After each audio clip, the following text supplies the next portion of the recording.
కురుపాం నియోజకవర్గ ఎన్డీఏ కూటమి అభ్యర్థి తోయక జగదీశ్వరి ప్రచారం దూసుకుపోతున్నారు.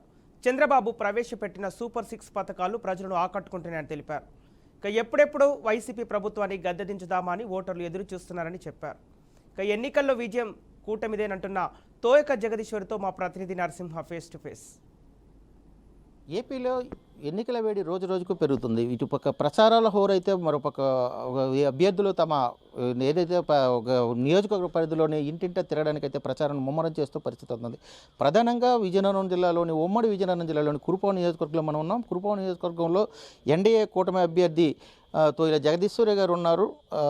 ఆవిడతో మాట్లాడే ప్రయత్నం చేద్దాం. అసలు ఎన్డీఏ కూటమి పైన ప్రజలు ఎటువంటి ఇది చేస్తున్నారు, ఏ విధంగా ఉంది ప్రస్తుతం నియోజకవర్గంలో అనేది తెలుగుతాం. మేడం చెప్పండి, ఏదైతే ఎన్డీఏ కూటమి పైన ప్రజలు ఎటువంటి స్పందన ఇస్తున్నారు, ఈరోజు ఎన్డీఏ కూటమి రావాల్సిన ఆవశ్యకత ఎటువంటి తెలియజేస్తున్నారు, ఏంటి పరిస్థితి? నమస్కారం సార్. ఈరోజు చూస్తుంటే కూటమి అనేది ఎన్డీఏ కూటమి అనేది చాలా విశిష్టత ఉన్నటువంటి పరిస్థితి గమనిస్తున్నాం. ఎందుకంటే మేము ఇలా వెళ్ళేసరికి ప్రచారంలో అందరు కూడా బ్రహ్మరథం పడుతున్నారు. ఈరోజు చూసుకుంటే ఈ 5 సంవత్సరాల్లో పాలనలో యువతకి ఉద్యోగాలు లేక, రైతులు నష్టపోయి, మరి కార్మికులందరూ కూడా ఏ పని లేక ఇబ్బందులు పడి, ఇవన్నీ కూడా విద్యార్థులకు అంటారా అమ్మఒడి ఒకరికే ఇస్తున్నారు, అందరికి ఇవ్వట్లేదు. వాళ్ళు ఇబ్బందులు పడిపోయి ఆ పేరెంట్స్ ఇవన్నీ కూడా చాలా రకంగా చూసుకుంటే అందరు కూడా చాలా ఇబ్బందులు పడుతున్నామమ్మా. ఇప్పుడైనా మళ్ళీ తెలుగుదేశం పార్టీ వస్తే గతంలాగే మా పిల్లలందరూ కూడా బాగుపడతారని చెప్పేసి అయితే చాలా స్పందన కనిపిస్తుంది. ఎందుకంటే ఇప్పుడు చూసుకుంటే ఈ పరిస్థితుల్లో మళ్ళీ తెలుగుదేశం పార్టీ రాకపోతే అనేక రకాలుగా మనం ఇబ్బందులు పడతాము. మనం చాలా ఇప్పుడు శ్రీలంక ఎలాగైతే ఇబ్బందులు పడిపోయిందో అదే విధంగా ఇబ్బందులు పడిపోతామని చెప్పి మేం కాదు, వాళ్ళ నుండే అవేర్నెస్ వస్తుంది. ఇక్కడ ఉన్నటువంటి ఉమ్మడి పార్టీలు ఏవైతే ఉన్నాయో, జనసేన పార్టీ అయితేనేమి, బీజేపీ అయితేనేమి, మాది తెలుగుదేశం పార్టీ, ఇవన్నీ కూడా ఒకే కుటుంబ సభ్యుల్లాగే మేము వెళ్తున్నాం. వెళ్ళేటప్పటికి ప్రతి ఒక్కరు కూడా వాళ్ళ స్పందన మేము నిజంగా కళ్ళారా చూస్తున్నాం సార్. అయితే ప్రధానంగా చూసుకోవచ్చు మేడం, గడిచిన 5 ఏళ్ల కాలంలో చూసుకున్న వైసీపీ ప్రభుత్వంలో ఉండి నియోజకవర్గంలో అభివృద్ధి ఏ విధంగా జరిగింది అంటే, వారు ప్రజలు ఇటువంటి మాకు ఈ సమస్యలు తీరలేదు, వైసీపీ ప్రభుత్వంలో వచ్చింది కానీ మాకు ఈ సమస్యలు పట్టించుకోలేదు, ప్రధానంగా ఎన్నో ఏళ్ళుగా ఈ సమస్యలు ఉన్నాయి, ఈ సమస్యలు పట్టించుకోలేదని మీ దృష్టికి ఎటువంటి సమస్యలు తీసుకొస్తున్నారు? ఈ 5 సంవత్సరాల్లో అయితే వాళ్ళు చెప్పుకోవడం మాత్రమే మిగులుతుంది. 100కి 99% చేసామన్నారు, ఎక్కడ చేశారు? ఇప్పుడు నిజంగా నేను చెప్తున్నాను, ఇక్కడ ఉన్నటువంటి గిరిజన గ్రామాలు ఏవైతే ఉన్నాయో ఇప్పటి వరకు డోలీ మోతలు తప్పట్లేదు. ఎప్పుడు కూడా ఎప్పటికప్పుడు అన్ని వార్తల్లో, టీవీలో, ఛానల్లో అన్నీ చూస్తున్నాం. ఎందుకంటే ఇక్కడ నుండి పూర్ణపడ లాభేశ వంతెన పూర్తి కాపోయేసరికి జ్వరంతో ఉన్నటువంటి పాపని ఏ విధంగా తొందరగా తీసుకెళ్ళాలి హాస్పిటల్కి అని చెప్పి ఏరు దాటించిన పరిస్థితి కూడా ఒక తెప్ప తయారు చేసి దాంతో తీసుకెళ్లే వాళ్ళ పరిస్థితి ఏర్పడిందంటే మరి అభివృద్ధి ఎక్కడైపోయినట్టు? ఇవన్నీ కూడా జరక్క మళ్ళీ డోలీతో మోసుకొని ప్రెగ్నెన్సీ లేడీని కిందకి దించి అక్కడే మార్గ మధ్యలో డెలివరీ అయిపోయిన తర్వాత వాళ్ళని తీసుకెళ్ళి అనేక రకాలుగా ఇబ్బందులు చూస్తున్నాం.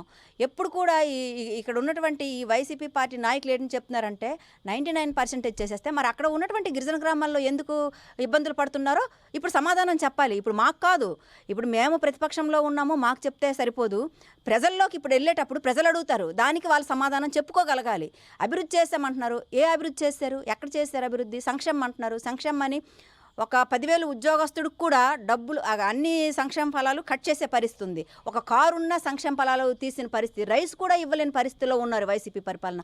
మరి సంక్షేమం అందించామని, అభివృద్ధి చేశామని ఏ విధంగా చెప్పుకుంటున్నారో మరి మాకైతే అర్థం కావడం లేదు. అయితే ప్రధానంగా చూసుకోవచ్చు, ఏదైతే కూటమి అధికారంలోకి వచ్చాక ఏదైతే ప్రధానంగా మీ నియోజకవర్గంలో మీ దృష్టికి వచ్చిన సమస్యలు, మీరు ఎమ్మెల్యేగా రేపు గెలుపొందాక ఈ సమస్యలు ఏ విధంగా తీరుస్తారు? మీ దృష్టిలోకి ఎటువంటి సమస్యలు ఉన్నాయి? ఫస్ట్ ఆఫ్ ఆల్ నేను గెలిచిన మరుక్షణం ఇప్పుడు కేంద్ర ప్రభుత్వంతో పొత్తు పెట్టుకున్నాం కాబట్టి ఇప్పుడు ఏవైతే రోడ్లు ఉన్నాయో కేంద్ర ప్రభుత్వం నుండి ఎలాగైనా సరే నిధులు తెచ్చి ఏవైతే గిరిజన గ్రామ ప్రాంతాలు ఉన్నాయో వాటికి అన్నిటికి కూడా ఫస్ట్ రోడ్డు అభివృద్ధి అంటేనే రోడ్డు అభివృద్ధి, తర్వాతే కరెంటు, తర్వాత ఇవన్నీ మొత్తం వైద్యం, ఇవన్నీ కూడా పిల్లలు చదువుకోవడానికైనా దేనికైనా రోడ్డు ఉండాలి. రోడ్లు ఉంటేనే ఫస్ట్ ఆఫ్ ఆల్ మనం కొంతవరకు అభివృద్ధి చేసినట్టు. ఫస్ట్ దానికోసం మేము ఫోకస్ పెడతామని చెప్పి సందర్భంగా తెలియజేస్తున్నాం.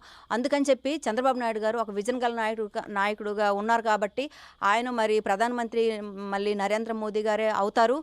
ఇక్కడ చంద్రబాబు నాయుడు గారు సీఎం కాబోతున్నారు. వీళ్ళు సారథ్యంలో ఇవన్నీ కూడా అభివృద్ధి చేస్తామని చెప్పి సందర్భంగా నేను తెలియజేసుకుంటున్నాను. చాలా గ్రామాల్లో ఇప్పటికి కూడా ఏదైతే విద్య అన్నది అందని పరిస్థితి, ఏదైతే గిరిజన గ్రామాల్లో ప్రధానంగా వాటి తాగునీటి సమస్య, విద్య అసలు విద్య అందితేనే అన్ని రకాలుగా అభివృద్ధి చెందుతారు. వాళ్ళకి విద్య పైన ఎటువంటి ఇది చేస్తారు. దాంతోపాటుగా తాగునీటి సమస్య ఈరోజు కూడా తెట్ట నీరు ఏదైతే కాలువలో నీరు పారే నీరుని వడగట్టుకుని తాగుతున్న పరిస్థితి గిరిజన గ్రామంలో కనిపిస్తున్నాయి. ఈ విధంగా మీరు ఎటువంటి ప్రణాళిక రేపు చేసి వారికి వారికి అందరికీ ఎటువంటి భరోసా ఇస్తారు? సార్, విద్య వైద్యం అనేది అది తప్పకుండా అందించాలి. ఎందుకంటే ముఖ్యంగా విద్య ఇప్పుడు ఉన్నటువంటి పిల్లలు ఎవరైతే చదువుతున్నారో అమ్మఒడి ఒక్కరికే ఇస్తే ఇంకొకరు బడి మానేరా, అందరికీ ఇవ్వాలి. ఇప్పుడు మేము తెలుగుదేశం పార్టీ వచ్చిన మరుక్షణం ప్రతి ఒక్క విద్యార్థికి కూడా మేము అమ్మఒడి అందిస్తాం. తల్లికి వందనం పేరుతో మేము అందిస్తాం. వీళ్ళు ఎంతమంది పిల్లలు ఉంటే ఒక పిల్లలకే ఇస్తారట. అంటే అందులోని మరి వీళ్ళు చేసింది ఏముంది? కాబట్టి మేమైతే తెలుగుదేశం పార్టీ వస్తుంది కాబట్టి ప్రతి ఒక్క పిల్లలు ఎంతమంది ఒక కుటుంబంలో చదువుతున్నారో ఇద్దరైనా ముగ్గురైనా వాళ్ళకందరికి కూడా చదువు కోసం మేము బాధ్యత వహిస్తాము. దాని తర్వాత మరి ఇప్పుడు ఉన్నటువంటి నాడు నేడు అని పెట్టారు. ఈ నాడు నేడు ఎందుకు పెట్టారు? అసలు వాళ్ళే అన్ని మెటీరియల్స్ అన్నీ వాళ్ళే సప్లై చేసి ప్రతిది కూడా మేమే చేస్తున్నాం అంటున్నారు. ముందు బాగున్న స్కూల్ని కూడా రిపేర్ లాగా చేసి నాడు నేడని పెట్టుకుంటున్నారు. ఇప్పుడు కొన్ని స్కూల్లో ఎగ్జాంపుల్ మా గుమ్మలక్ష్మీపురంలోనే ఇక్కడ ఎలున్పేటలో భద్రగిరి ఇక్కడ పీటీజీ ఉంది. అది చాలా బాగానే ఉంది. ఆ ప్రహరీ అది తీసి మళ్ళీ కొత్తగా కట్టారు. లేని స్కూళ్ళు పెట్టేసి నాడు నేడని పెట్టుకుంటే బాగుంటుంది. కానీ ఉన్న స్కూళ్ళు ఇరిపేసి అవి ఇక్కడ తీసి అక్కడ తీసి పెట్టేసి మళ్ళీ కొత్తగా కట్టడం అంటే బడ్జెట్ వేస్ట్ చేయడం, ఆ భారం జనాల మీదే పడడం ఎంతవరకు న్యాయం అని చెప్పి నేను తెలియజేసుకుంటున్నాను.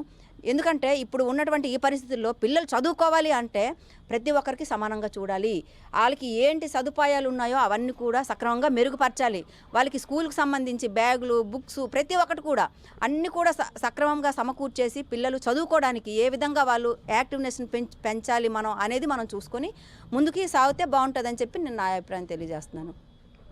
ఇది చూసుకోవచ్చు. ఏదైతే తమ నియోజకవర్గం కురుపాం నియోజకవర్గ పరిధిలో ఇప్పటికే ఏదైతే గడిచిన 5 ఏళ్లలో కనీసం అభివృద్ధి కుంటుపడేది. దీంతో పాటుగా ప్రధాన సమస్యలుగానే ఉండిపోయాయి. అయితే తాము అధికారులకు వచ్చిన వెంటనే ఆ సమస్యలు తీర్చడంతో పాటు గిరిజన గ్రామంలో మౌలిక వసతులు కల్పించడంతో పాటు విద్య, వైద్యం ప్రతి ఒక్కరికి అందేవాళ్ళ చర్యలు చేపడతామని తెలియజేస్తున్నారు తోయిక జగదీశ్వర్ గారు. ఇది తాజా సమాచారం. కెమెరా పర్సన్ కిషోర్తో నరసింహ, బీఆర్కే న్యూస్, విజయనగరం.